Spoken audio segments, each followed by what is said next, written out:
Welcome to Second Take, the show that takes a look at the issues behind the news. Some big changes are on the way for South Africa's electricity market. Terence Creamer joins me to discuss what's in store. Hi, Terence. Hi, Chanel. These changes are linked to the Electricity Regulation Amendment Act and long-standing policy.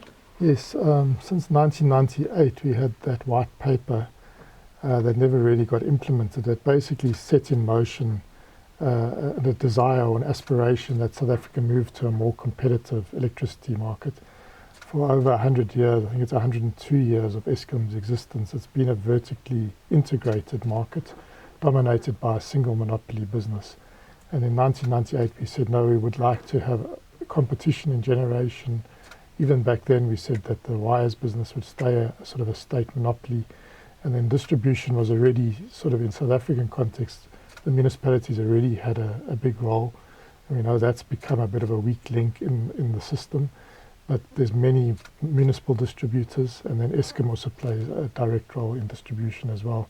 So that was going to be some reform there, which we tried to do, but it didn't work out. And so we've had a sort of a stop-start approach to this. But the Electricity Regulation Amendment Act, which was sort of passed by lawmakers last year, came into force earlier this year, really sets in motion those big changes in the industry. Basically insists on an unbundled market, so we're going to unbundle Eskom into those various components I spoke about. And in generation, it insists on a competitive market. It also talks about separating the wires business into a transmission system operator, and it's given a 5-year grace period for the industry to undertake that separation, and that's where we at the moment. We're sort of in the process of implementing this Electricity Regulation Amendment Act.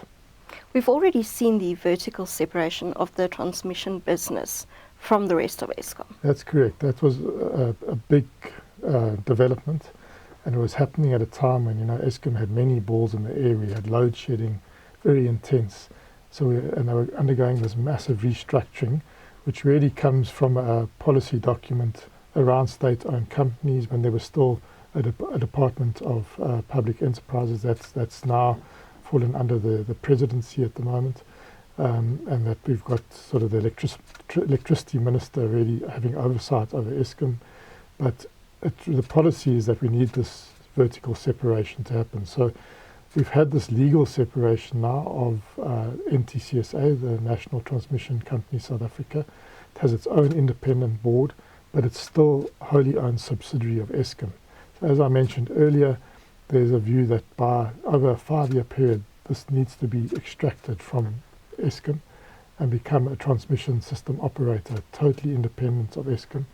And that's to level the playing fields. At the moment, we've got this monopoly business that still has some of those monopoly trays, and we see them raising their head every now and then.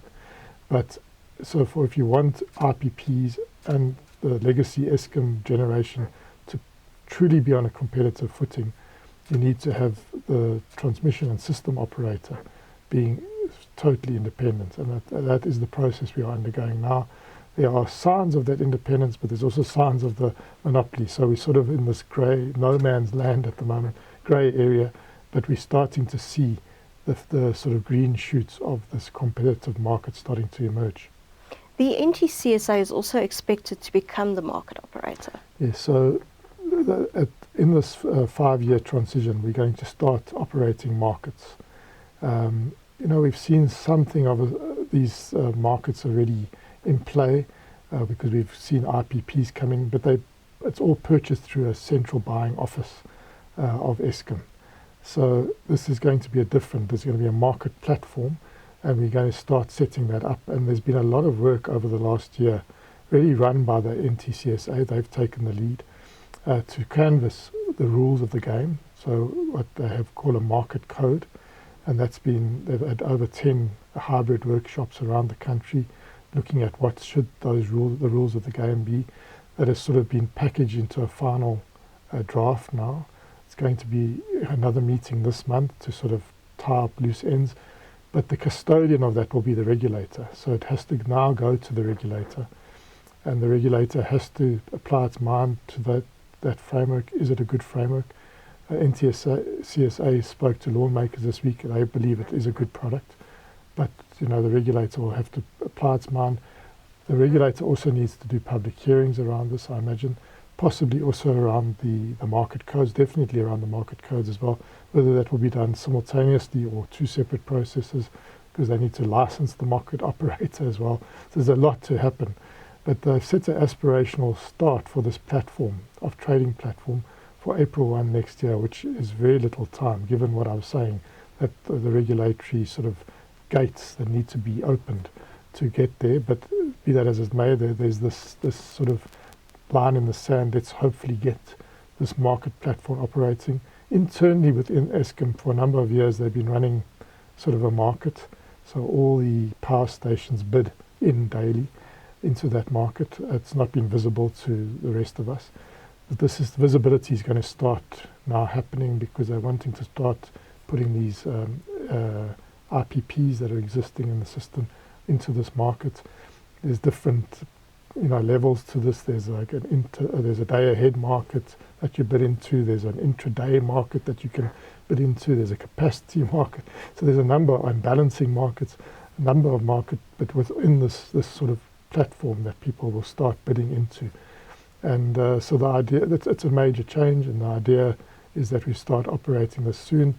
There's going to be an educational process underway, a market sort of school starting at Wits Business School in July, that people are going to be able to have visibility of this. A simulation tool has been developed around this market, and there's going to be physical events where people are exposed to this trading. Again, it's going to start as a voluntary market, and we'll see how it evolves over the coming 5 years as we transition to this fully competitive system that we've been aspiring to since all the way back in 1998. What does all of this mean for the electricity sector? It's a major change. So we've seen change. It's not like there haven't been changes in the electricity system. We've got IPPs now. We've got rooftop solar generators. We've got a separated NTCSA. We've got wheeling contracts in place. These are all fairly new for South Africa. They're not new for the rest of the world, but we've had this tradition of a very centralized system. We also see technologies enabling a much more distributed system through solar and wind, for instance. So we are in for a major change. In fact, the NTCSA briefing led by Andrew Etzinger in Parliament this week, saying this is the biggest change in the 102-year history of that market that we've become used to. So it's major. It's going to ultimately lead to where you have choice. So this is a wholesale market, but at the retail level, you're going to have choice of your provider. Think a little bit, what we've seen in the sort of cell phone industry, where you have multiple providers and products offered. That's the sort of thing that we think is going to start evolving the electricity sector. But these are long life assets. We can't disrupt. We know we're coming out of a very intense period of load shedding. So it's going to be learning by doing in some ways, and voluntary at the start. So as we learn, I imagine the market code may have to change. The structure is definitely going to have to change. But the big next step will be this launch of the market platform, and then this full separation of the transmission system operator from Eskom, what was a vertically integrated monopoly, to really set in motion the levelling of the playing fields and trying to bring in the benefits of competitive pressure, hopefully ultimately to all of us consumers, that we start seeing the benefits of competition coming through in the way, maybe not in the way that tariffs might not fall ever, but we might see the pace and the rate at which tariffs are increasing hopefully come under much more of a market discipline. Thank you. That's the Second Take Show for this week. Thank you for watching, and join us again next time for more news analysis. Also, don't forget to listen to the audio version of our Engineering News Daily email newsletter.